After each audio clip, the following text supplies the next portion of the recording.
Sapinhos, pererecas e girinos, sejam muito bem-vindos a mais um vídeo de explicação da história dos personagens do FSMP. O mais novo episódio dessa série explicando sobre o FSMP vai ser sobre uma personagem recente, a F. Hanako, uma bruxinha capeta que passou por poucas e boas.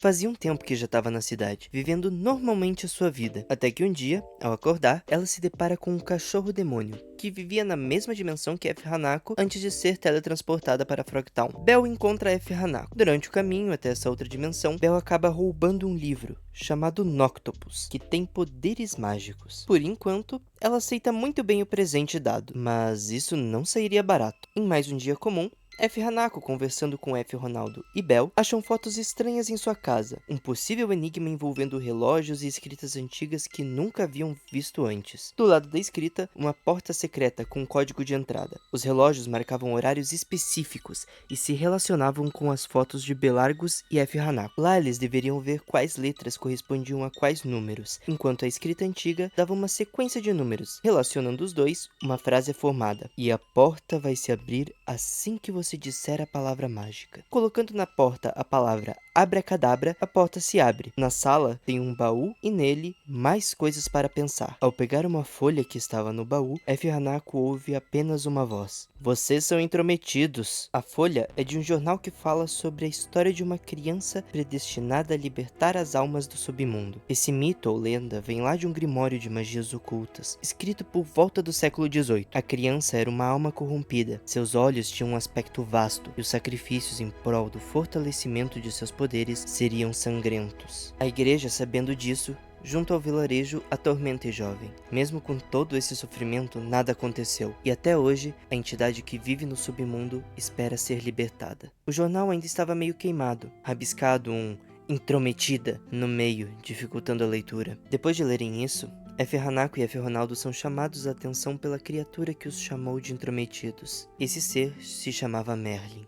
Cansados de enigmas, F. Hanako e Belargus vão até a dimensão de Twilight para esfriar a cabeça, mas não foi bem isso que aconteceu. Durante esse tempo de paz, Belargus some, sem deixar rastros. F. Hanako procura pela cidade sem descanso, até chegar ao Spawn, onde avista um sorriso amarelo surgir. Era Merlin. Merlin fala que só sequestrou Belle por ter roubado seu grimório. Merlin fala que recebeu sua própria liberdade por esse roubo. Então, agradece Belle. Elo vai fazer uma festa e espera até F. Hanako chegar para achar novamente Belargus. F. Hanako recebe um presente em casa, uma cartinha de Merlin, do lado de um teleporte. A cartinha fala que eles eram melhores amigos e que ele voltou apenas para atazanar F. Hanako. A bruxa vai no TP e aparece uma floresta escura. Ali existe a entrada de um labirinto. Em poucos minutos, Merlin aparece e F. Hanako já pergunta de Belle. A bruxa saberia onde estaria Belargo se desvendasse uma história perdida no labirinto primeiro. E, bom, nesse labirinto ela não poderia entrar com nenhum tipo de item. Ao aceitar isso, acaba sofrendo um pouco na mão de Merlin, tacou diversas criaturas nela, e aos poucos ela foi encontrando vários papéis. Primeiro, uma anotação sobre o submundo, o lugar que não é o céu e nem o inferno. É um local de almas perdidas onde monstros predadores buscam almas inocentes para se alimentar. Outro papel, esse assinado por Brenda. Essa aqui conheceu alguém na internet e ficaram falando sobre outro mundo e submundo. Ela não sabe qual é o nick da pessoa, já que não foi identificado. Depois achou um desenho de flores roxas escrito "Segue elas", e também um de um jardim, bem esquisito, com energia pesada e fantasmas. A pessoa que escreveu diz que lá é um tormento, que ela ouve várias vozes, mas felizmente talvez ele tenha achado a saída daquele jardim. Jardim esse que tem no meio do labirinto. Ou talvez nem seja o mesmo da carta. Agora, analisando os papéis, tem sobre quem é Merlin. A pessoa da folha diz não saber onde veio, quais suas intenções, apenas uma ideia um pouco clara de sua aparência, chegando a desenhar no próprio papel. No meio do labirinto, ela acha a parte de uma coordenada, apenas o X, deixando ela sem camisa no momento, podendo teorizar tudo o que aconteceu no dia. Durante teorias, um vídeo estranho, uma família em um jardim, um casal e uma criança, dizendo que essa família tem um final trágico. Hanako foi no jardim do labirinto investigar e acaba fazendo perguntas pra Merlin. E, pra variar, não ajuda em nada. Hanako estava confusa com toda a situação, mas já havia conseguido uma parte das coordenadas, supondo que levariam ela pro local da tal festa. E devia seguir adiante. Esperou a chegada de Merlin, trazendo uma nova tortura, digo, brincadeira divertida para sua amiga, antes que ela pudesse se reencontrar com Belargus. A sua nova jornada começou em um cemitério paroquial, onde tudo que se via eram enormes lápides para todos os lados. A bruxinha rodeou o local algumas vezes, encontrando entre folhas secas uma sala trancada ao lado do quarto do coveiro. Após ganhar um nível branco, ela entendeu que precisava ir mais ao fundo no local. Pensando bastante, com uma pequena ajudinha de Merlin, ficou claro que algo nos sepulcros eram importantes. Ela anotou todas as informações advindas deles, desde aqueles que tinham nomes estranhamente conhecidos gravados nelas, até outros que não havia nenhum registro sequer. Quando conseguiu decifrar o enigma e esgotar a paciência de Merlin, Evanna ganhou uma chave dourada. Entrando na sala trancada, outro pedaço de papel com coordenadas. Tava tudo pronto, mas um sentimento se apossou da jovem demoníaca. Então ela quebrou as ruínas que davam caminho para uma das entradas da igreja. E no local, mais duas daquelas folhas documentando sobre criaturas desconhecidas do submundo. Um fascínio de Brenda, que estava buscando mais sobre Merlin em específico. E um outro contando mais a história da criatura que esperava do lado de fora. Foi dito que seus pais eram muito religiosos, mesmo que não tivesse qualquer ligação com divindades. Mensagens sobre a criança prometida, a libertação e a profecia foram reveladas a Ephranak através de um vídeo. Estava claro o aparente objetivo da vinda de Merlin para a Terra, a existência do mundo e do submundo. O imperador do submundo estava junto a ele. Com um maior conhecimento sobre o ser que Merlin aparentava ser, a bruxa percebeu que havia mais um lugar a ser explorado, o quarto do padre da igreja. No meio de suas coisas existia apenas uma bíblia e um diário. Eram registros do padre da cidade, por volta de 1580, na cidade de Trier. Um casal muito devoto havia dado à luz a uma criança, sorridente e brilhante. Um verdadeiro milagre dito por todos. Mas não era verdade, visto que no fundo das suas orbes, outro brilho, um desejo profano que não deveria estar em posse de algo tão puro residia ali. A alma daquela criança precisava do sagrado. Porém, aparentemente, somente o padre conseguia enxergar aquilo. Anos foram se passando. Merlin von Eltz crescia rapidamente. A criança tinha um amor fraternal, a bênção de Nosso Senhor sobre ela, servos os quais tratava como amigos e o carinho de animais ao seu redor. E ainda assim, na visão do padre, suas risadas eram pesadas demais. Seu olhar deturpava a natureza e a inocência infantil que deveria estar no seu lugar. Foi quando algo trágico aconteceu. Suas ações deveriam ter sido imediatas, antes que vidas fossem perdidas para o maligno. Os arredores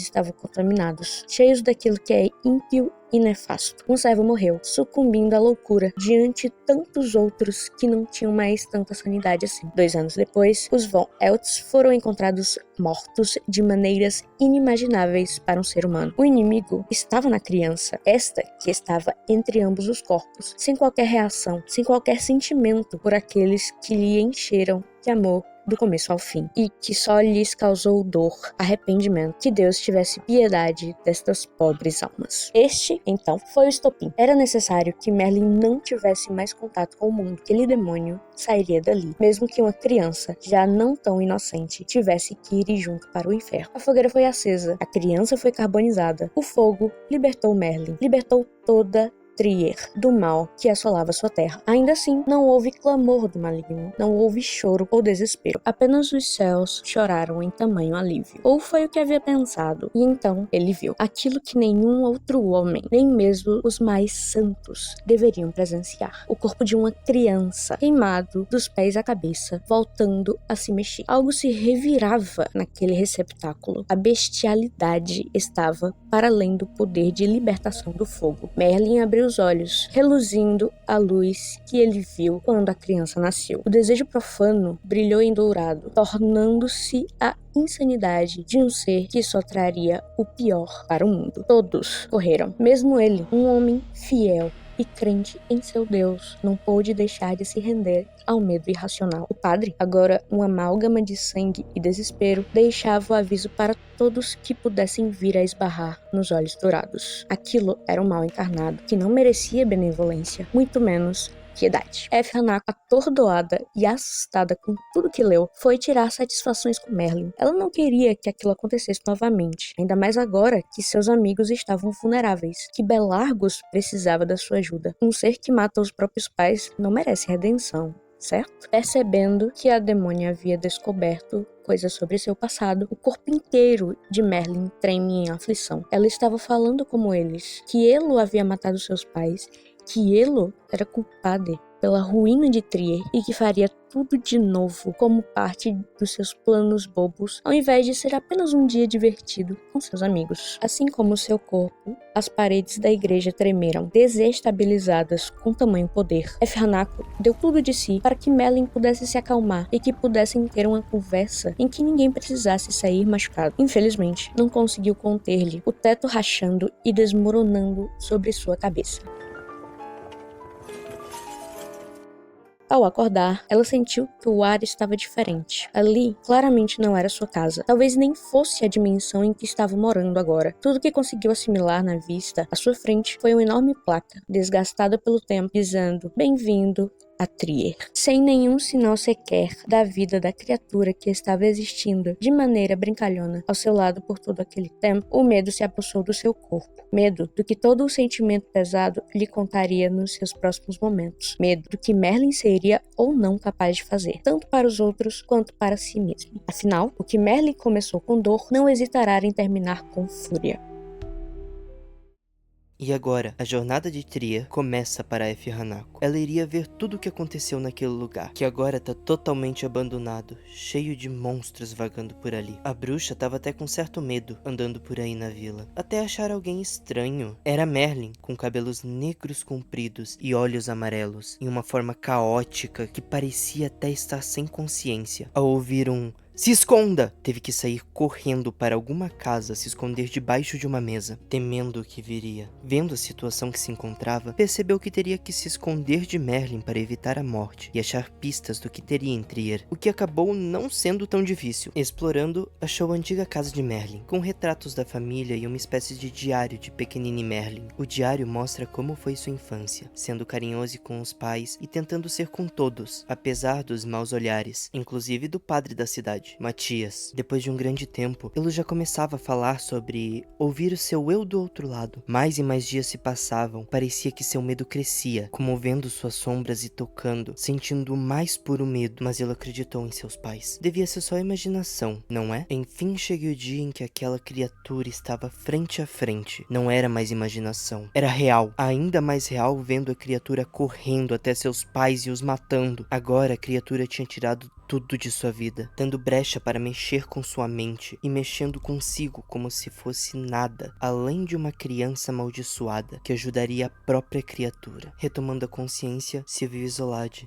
sem ninguém, sentindo o frio das palavras chamando-o de monstro. Isso machucava, feria, mas mantinha-o vive. Isso tudo até o grande dia chegar. O calor que era inexistente antes vinha novamente, mas não era positivo. Agora doía. Aquilo foi o suficiente. Merlin não conseguiu se controlar e matou todos da antiga cidade de Trier. Agora sim, ele tinha se tornado um monstro. Olhando mais cartas da cidade, conseguiu ver o desespero de mais pessoas quanto a criatura que saiu daquele fogo que deveria matar Merlin. Hanako conseguiu escrituras de Brenda sobre como o local ficou corrompido depois dessa catástrofe. Era algo pesado e sentia não estar sozinha. Com mais investigações suas, descobriu um culto. Esse culto seriam os servos do rei do submundo. Eles que acreditavam que o que ocorreu em Trier com Merlin não era uma catástrofe, sim um ritual. Também acreditando que algum dia a profecia iria se concretizar. Enquanto isso, o rei esperaria em Trier. Os fiéis que viam sobre Trier acreditavam que lá era uma das rachaduras do submundo, como se a fenda que existe sobre o céu e o inferno tivesse se infiltrado ali, agora expelindo tal submundo, falando a grosso modo. Em mais papéis, se ouve falar novamente no suposto rei do submundo, Outrorak. Os últimos registros de Brenda, até então, é sobre mais e mais coisas da profecia, que Merlin era a chave definitiva para abrir o submundo. Os tais fiéis eram obcecados com a ideia de ter fragmentos da alma de Merlin em objetos não convencionais. Todos decidiram colocar os objetos em círculo na cidade. Depois daquilo, Brenda sente que o ar do local mudou. Aquele ar pesado sumiu. Será que isso era bom? F. Hanako pegava essas páginas todas fazendo trocas com espíritos que ainda estavam presos na cidade. Chegou a conseguir um livro na prisão, como alguém torturado apenas ouvindo Outrorak, até chegar um cão diferente pela fenda do submundo. Esse cão chamava por uma Hanako. Vendo o cão, conseguiu esperança e fugiu do submundo, sem mais notícias sobre esse ser que estava na prisão. A bruxa, cansada, chega em casa com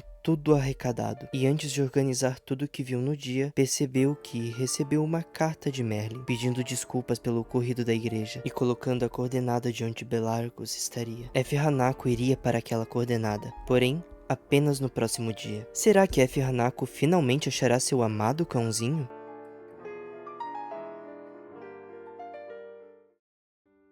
Agora F. Hanako poderia finalmente ir atrás de Belargos, já que já tinha um local informado por Merlin. Esse que queria fazer uma festinha em sua casa e convidar F. Hanako. Ali eles poderiam conversar e se acertar por todas as vaciladas que Merlin tem dado nos últimos dias, e meses, e anos. quem sabe décadas. Pra não ir sozinha, a bruxa chama F. Ronaldo para ir consigo. Depois de uma pequena aventura até chegar à casa de Merlin, os dois chegam e vão à salinha, onde acham Belargos em um quartinho. Ele e F. Hanako matam a saudade e conversam um pouco. F. Hanako acha um tipo de diário de Merlin. Lá revela que aparentemente ele nunca fez nada por mal, e como realmente queria a companhia de Bel e F. Hanako. A bruxa dá mais uma volta pela casa, e acha Merlin esperando na sala com a tal festa que tinha prometido. Lá, F. Hanako dá uma chance de Merlin falar tudo o que anda acontecendo. Ele até se desculpa, também dando a oportunidade de F. Hanako fazer algumas perguntinhas, mas as respostas não eram tão reveladoras. Por fim, F. Hanako se despede de Merlin e leva consigo Belargos. Uma história, não é mesmo, amigos? Mas ainda tem muita coisa para ser descoberta. Como, por exemplo, quem é Brenda? Ela tá viva ainda? Será que o culto vai caçar o Bel e Hanako?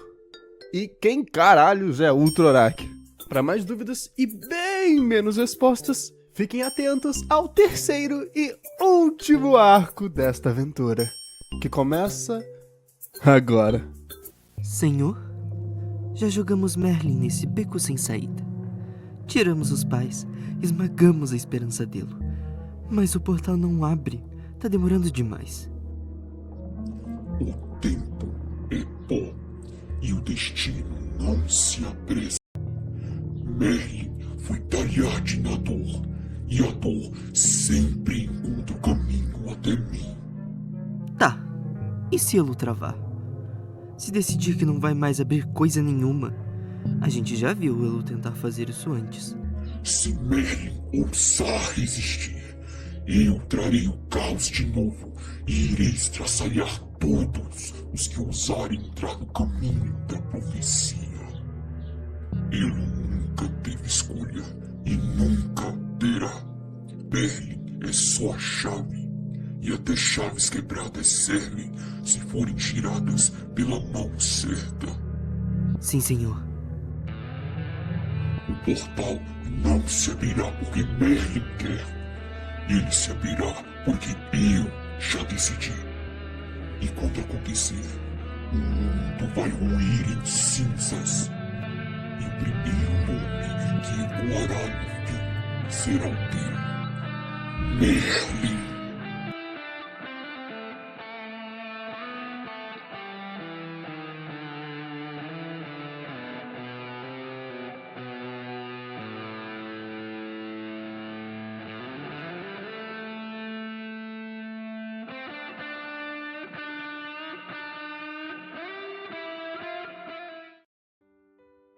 Bem, galera, a história ainda não foi finalizada, mas tá a caminho de ser. Consideramos que tentem acompanhar as lives da Hanako de FSMP, já que tem várias coisas legais nessa lore muito chamativa, que envolveu muita gente na construção. Esperamos que vocês tenham gostado da explicação, que vejam nossos outros vídeos dessa série, e, bom, valeu pela atenção. Falou, sapinhos. Até a próxima.